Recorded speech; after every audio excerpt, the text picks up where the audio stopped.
Lewis Hamilton's move to Ferrari for the 2025 Formula One season was always going to be one of the biggest talking points of the year. The seven-time world champion left behind a team where he had spent more than 20 years of his career building his legacy at Mercedes, and entered an environment that promised both opportunity and challenge. Yet, the process of adaptation has turned out to be much more complicated than the British driver himself or the Ferrari management had initially predicted. When a driver of Lewis Hamilton's caliber changes team, fans often expect him to adapt immediately and deliver results at the same high level. But Formula One history shows that the process is rarely smooth, even for the greatest champions. After 2 decades in Brackley machinery, Lewis Hamilton suddenly had to face a car that was completely different in philosophy and design. That meant adjusting to new driving characteristics, new working methods, and new technical partnerships. The change has gone far beyond the engine. One of the key areas of adjustment has been the braking system, where Hamilton has had to collaborate for the first time with Brembo, Ferrari's long-standing technical partner in Maranello. Lewis Hamilton has always been known for his aggressive and precise braking style. The British champion is one of those rare drivers who can push a braking system to its very limit without completely crossing over into inefficiency. He prefers a very strong initial bite on the front axle, stamping firmly on the brake pedal at the start of the braking phase. This habit can sometimes result in micro lockups of the tires, but the 7-time Formula One world champion has built his driving around it. During his early years at McLaren, this aggressive approach was a defining trait. Despite occasional wheel lockups, Lewis Hamilton managed to maintain his tires in a competitive window and delivered peak performance across a wide range of circuits. Tire degradation, often considered a weakness of such braking styles, never became a defining problem for him. That same philosophy carried over into his years with Mercedes. Once he applied maximum force on the brake pedal, Lewis Hamilton's extraordinary ability to modulate the remaining braking phase allowed him to keep control of the car and prepare for a clean corner entry. For the driver from Stevenage, corner entry has always been one of the most decisive moments of a lap.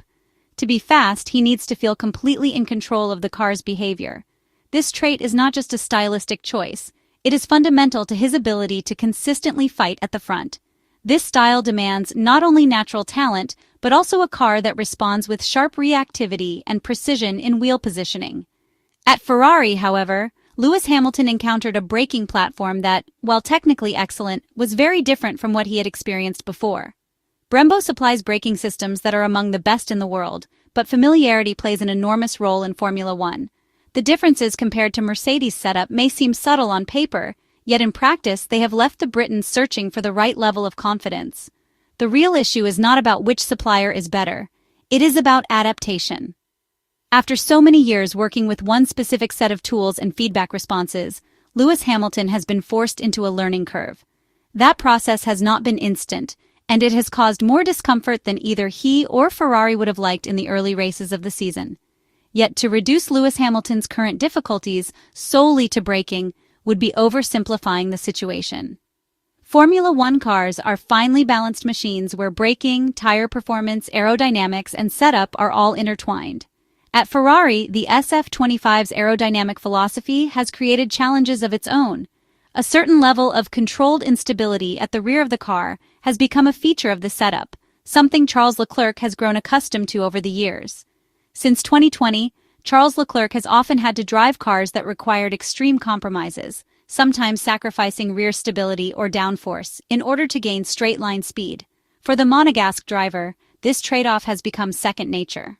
Lewis Hamilton, on the other hand, has made it clear through his comments that he struggles more with this lack of consistency at the rear.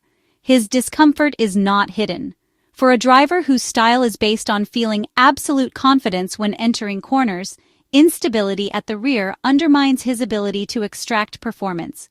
It is not surprising that in his public reflections he has hinted that this has been one of the main barriers to fully unlocking pace in the Ferrari. Other voices in the Ferrari world have also drawn attention to this.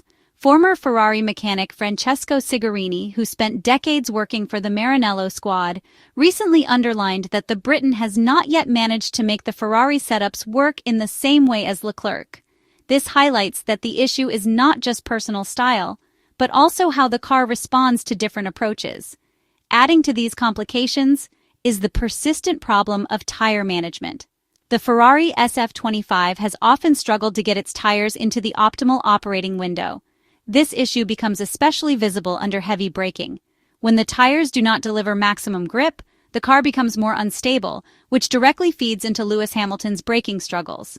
It is a vicious circle. The tires fail to provide grip, the braking becomes inconsistent, and the driver's confidence drops further. Ferrari has been dealing with tire-related inconsistency for years, and in 2025 it remains a key weakness. The combination of unpredictable tire behavior and a car that is already difficult to drive makes Lewis Hamilton's adaptation even more complicated. It is not simply a case of changing driving style. It requires building trust in a package that itself lacks consistency. So what can we expect from the Dutch Grand Prix onwards? In Formula One, everything comes down to compromise between stability and performance. Looking at Lewis Hamilton's situation only through the lens of braking is misleading. Yes, the braking characteristics of the SF-25 are different from what he was used to at Mercedes, but they are not insurmountable.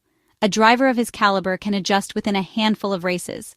The real challenge lies in the combination of aerodynamic compromises, rear-end instability, and unpredictable tires. It is therefore more accurate to see Lewis Hamilton's difficulties as part of a much bigger picture. The British champion is dealing with a demanding car and a team that has not yet been able to deliver a consistently competitive package across the first two-thirds of the season. Ferrari's inability to maintain performance coherence is not new. It is a story that has repeated itself over multiple seasons. Even Charles Leclerc, with all his experience inside the team, has been unable to fully overcome these structural weaknesses. Still, there is some optimism. Charles Leclerc recently predicted that his Maranello teammate might make a significant step forward in the final 10 races of the season. His comments were intriguing because they seemed to imply that Ferrari was preparing changes to help Lewis Hamilton adapt more comfortably. Team principal Vasseur has also hinted that the Scuderia is working on adjustments designed to suit Lewis Hamilton's style better. The question is whether these words represent simple optimism or whether they signal a real strategic plan. The Dutch Grand Prix at Zandvoort will likely provide the first clues. If Ferrari has indeed taken steps to make Lewis Hamilton more at ease in the SF-25, the second part of the season could see a notable improvement. Fans will be watching closely to see if the seven-time world champion can finally bring together his immense talent with a car that has so far been more enemy than ally. For Lewis Hamilton, braking may have been the first visible challenge, but it is only part of a larger adaptation puzzle. The real story is about confidence, setup, tires, and the ability of Ferrari's technical team to give him a machine capable of exploiting his exceptional skills. The next races will reveal whether the British driver and the Scuderia can finally align their strengths and turn potential into performance.